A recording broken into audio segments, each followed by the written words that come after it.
औज़ुबिल्लाहिमिनश्शैतानिर्रजीम बिस्मिल्लाहिर्रहमानिर्रहीम। Dear students, अस्सलाम वालेकुम। तो हमारा टॉपिक कंटिन्यू है different levels of biological organisation. तो उसमें पॉपुलेशन है, ये आपके बुक पेज नंबर 7 पे ये टॉपिक है। तो population actually group of living organism है जो 3 कंडीशंस पर पूरा उतरता है, इसको हम पॉपुलेशन कहते हैं। जैसे कि एक तो वो ग्रुप सेम स्पीशीज, ऐसे ऑर्गेनिज्म हो जो सेम स्पीशीज के हों, एक ही नौ के हों। दूसरा located in the same place, एक ही जगह पे रह रहे हों। और तीसरी चीज़ एट द सेम टाइम, एक ही वक्त में।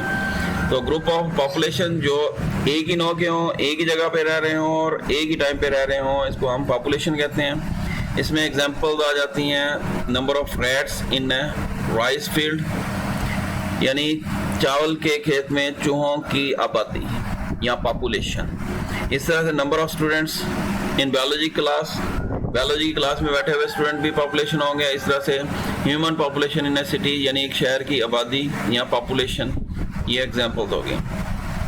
अब पॉपुलेशन क्योंकि हायर लेवल है एक ऑर्गेनिज्म या इंडिविजुअल लेवल से, बाकी जो लेवल हम पढ़े हमने इंडिविजुअल लेवल तक पढ़े हैं, ये उससे हायर है। तो जब एक ग्रुप की शक्ल में एक ही स्पीशीज़ के मेंबर रहते हैं तो अपनी खुसूसियात डेवलप करते हैं, जिनको एट्रीब्यूट्स कहते हैं, यानी खुसूसियात डेवलप होती हैं इकट्ठे रहने की वजह से। तो हर पॉपुलेशन की अपनी अपनी खुसूसियात होती हैं ग्रुप में रहने के लिए। तो इन एट्रीब्यूट्स में आ जाता है जीन फ्रीक्वेंसी, इनको भी अंडरलाइन कर लेना है। यानी किसी भी पॉपुलेशन में देखें, जैसे किसी भी शहर या किसी इलाके में जाएं तो वहाँ के लोग आपको उनकी शक्लें, उनके कद, उनके रंग और उनकी आदात मिलती जुलती हैं। तो ये किस वजह से है? क्योंकि उनमें मखसूस किस्म के जीन्स पाए जाते हैं, जिसको हम जीन फ्रीक्वेंसी कहते हैं। फिर जीन फ्लो, यानी नस्ल दर नस्ल ये जीन आगे चलते रहते हैं। फिर एज डिस्ट्रीब्यूशन के उस इलाके में बच्चे कितने हैं, जवान कितने हैं, बूढ़े कितने हैं, औरतें कितनी हैं, मर्द कितने हैं, ये सारा कुछ इसमें आ जाता है एज डिस्ट्रीब्यूशन में। फिर पॉपुलेशन डेंसिटी के उस इलाके में आबादी कितनी है, ये डेंसिटी कहलाएगी। और फिर पॉपुलेशन प्रेशर आ जाता है कि उस इलाके में जो रिसोर्सेज हैं, जो ज़राए हैं, उनके मुताबिक पॉपुलेशन कम है या ज़्यादा है, इसको पॉपुलेशन प्रेशर कंसिडर किया जाता है। तो ये न्यू पैरामीटर्स या करैक्टर्स हैं जो पॉपुलेशन या ग्रुप की शक्ल में ऑर्गेनिज्म के रहने की वजह से डेवलप हुए हैं। फिर नेक्स्ट इसमें आ जाता है कम्युनिटी। पॉपुलेशन और कम्युनिटी ये मोस्ट इंपॉर्टेंट टॉपिक्स हैं। फिर community populations of different species plants and animals जो सेम हैबिटेट में रह रहे हैं, एक कम्युनिटी बनाते हैं। मतलब एक पॉपुलेशन नहीं बल्कि बहुत सारी डिफरेंट पॉपुलेशंस, उसमें प्लांट्स भी आ जाते हैं, एनिमल्स भी आ जाते हैं, लेकिन एक ही जगह पे एक ही टाइम पे रह रहे हैं, तो इसको हम कम्युनिटी कहते हैं। Community is actually dynamic collection है। डायनामिक मतलब कि ये पॉपुलेशन जो डिफरेंट पॉपुलेशन एक जगह पे रह रही है, कोई पॉपुलेशन कभी तादाद में बढ़ेगी या कम होगी, यानी इनमें फ्लक्चुएशन आती रहती है। मसलन अगर हम एक एरिया कंसिडर करते हैं कि वहाँ पे हिरन रह रहे हैं, डियर्स और लाइन्स रह रहे हैं, और घास है। अगर घास ज़्यादा है तो हिरन ज़्यादा होंगे और उनको खाने के लिए लाइन्स भी ज़्यादा होंगे।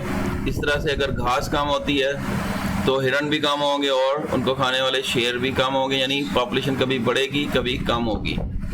तो इस तरह से एक पॉपुलेशन इंक्रीज भी हो सकती है और दूसरी डिक्रीज भी हो सकती है, यानी ये फ्लक्चुएशन होती रहती है। एबायोटिक फैक्टर्स मतलब कि बारिश हुई है या नहीं हुई, बारिश हुई तो घास ज़्यादा होगी, बारिश नहीं हुई तो घास कम होगी, या मौसम में तब्दीली आ गई है, ठंड ज़्यादा हो गई है, गर्मी ज़्यादा हो गई है, तो ये फ्लक्चुएशन की वजह से पॉपुलेशंस पे फ़र्क पड़ता है। तो कुछ कम्युनिटीज़ कम्प्लेक्स होती हैं, मतलब कि उनमें जो है डिफरेंट किस्म की पॉपुलेशन की ज़्यादा होगी, नंबर ज़्यादा होगा, बहुत सारी पॉपुलेशंस होंगी, और हर पॉपुलेशन में इंडिविजुअल्स जो जानदार होंगे वो भी तादाद में ज़्यादा होंगे। ऐसी कम्युनिटीज़ को कम्प्लेक्स कहते हैं और ये वेल इंटररिलेटेड होती हैं। इनमें अगर मौसम में या एबायोटिक फैक्टर में कोई तब्दीली आती हुई तो ज़्यादा इफेक्ट नहीं डालती, लेकिन कुछ सिंपल होती हैं, यानी इनमें पॉपुलेशंस मुख्तलिफ किस्म की, उनकी तो कम पॉपुलेशन होगी, कुछ पॉपुलेशन कह लें और उनके अंदर जो इंडिविजुअल्स हैं, ऑर्गेनिज्म हैं, उनकी तादाद भी कम होगी।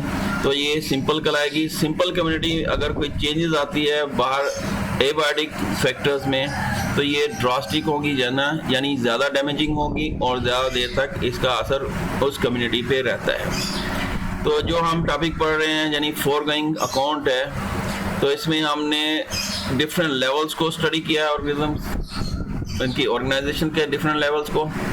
इसमें हमने सब atomic, atomic, molecular, macro, micro दोनों आ जाते हैं, ऑर्गेनेल्स, सेल, टिश्यू, ऑर्गन्स और organ system ultimately individual level तक पढ़ा है। उसके बाद फिर इससे हायर पॉपुलेशन में और कम्युनिटी तक लेवल में आ गए हैं। ये हो गया एक ओवरव्यू। लेकिन आगे फिर अगेन कम्युनिटी के रेफरेंस से है कि कम्युनिटी में इंटरेक्शंस पाए जाते हैं, आपस में एक दूसरे पे डिपेंड करते हैं। कोई जानदार खाया जाता है, किसी जानदार को यानी खाया जाता है तो दूसरा एक खाने वाला भी होगा, यानी एक दूसरे पे ये डिपेंड करते हैं। ये डिफरेंट शेप्स में होते हैं। इनको हम क्या कहते हैं, प्रीडेशंस यानी खाया जाना और खाना, यानी प्रीडेटर और प्रे। पैरासिटिज्म यानी पैरासाइट और होस्ट के ताल्लुक आपस में। कमेंसलिज्म मतलब एक फ़ायदा उठा रहा है तो दूसरे को ना तो फ़ायदा हो रहा है ना नुकसान हो रहा है। म्यूचुअलिज्म यानी दो अगर ऑर्गेनिज्म मुख्तलिफ स्पीशीज़ के मिल के रह रहे हैं तो आपस में एक दूसरे से फ़ायदा उठा रहे हैं। और कंपटीशन यानी मुकाबला। तो ये सारे कहलाते हैं, यानी 5 जो हैं ये इंटरेक्शंस हैं, कम्युनिटी इंटरेक्शंस कहलाते हैं। फिर नेक्स्ट है इसमें लिविंग वर्ड इन स्पेस। इससे और ऊपर लेवल में जाएं। स्पेस मतलब जगह। अगर ज़मीन देखें तो ज़मीन एक जगह है जहाँ पे जानदार रह रहे हैं। तो अगर इसको हम स्टडी करते हैं इसको हम कहेंगे लिविंग वर्ड जो है स्पेस में। तो आजकल जो है जो अगर हम स्टडी करें तो इसका साइज़ एनॉर्मस है। वो ज़्यादा जानदार जो हैं इस दुनिया में पाए जाते हैं, क्योंकि ये जब से इस ज़मीन पे आगाज़ हुआ है ज़िंदगी का तो मसलसल ये रिप्रोड्यूस हो रही है, आगे बच्चे पैदा हो रहे हैं, इवॉल्व हो रहे हैं, इनकी शक्लें तब्दील हो रही हैं, एक स्पीशीज़ से दूसरी किस्म की स्पीशीज़ इवॉल्व हो रही है, निकल रही है। तो ये ओरिजिन होता है और ये इस प्लेनेट अर्थ पे इस तरह से लाइफ डेवलप हो।